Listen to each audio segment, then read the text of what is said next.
काहींनी म्हटलं की बाबा मग तुम्ही ते आमच्या लोढाजींच्या मुलासोबत एक करार आम्ही केला, त्याच्यावर खूप लोकांनी म्हटलं की लोढाजी तुमच्या मंत्रिमंडळातच आहे, इथेच बसून त्यांच्याशी करार का नाही केला.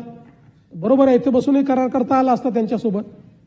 पहिली गोष्ट तर आपल्यालाही कल्पना आहे की त्यांचे जे सुपुत्र आहेत हे काही केवळ त्यांचे सुपुत्र नाही, महाराष्ट्रातले आणि देशातले एक लिडिंग उद्योजक आहेत. यांच्यासोबत कशाचा करार आपण केलाय? आपण 1,00,000 कोटीचा करार केलाय FDIचं गुंतवणूक इन डेटा सेंटर. आणि गुंतवणूक कोण करणार आहे? लोढांचं काम काय आहे? लोढांचं काम आहे जागा आणि सगळ्या व्यवस्था करणं, म्हणजे इलेक्ट्रिसिटी आणणं, पाणी आणणं, हे त्यांचं काम आहे. गुंतवणूक कोण करणार आहे त्या ठिकाणी? सगळे हायपर स्केलर्स गुंतवणूक करणार आहे. Amazon, STT, मायक्रोसॉफ्ट, NTT, म्हणजे जगातल्या ज्या सगळ्यात मोठ्या डेटा सेंटर कंपन्या आहेत त्या करणार आहेत. आणि म्हणून त्यांच्यासोबत करार केला.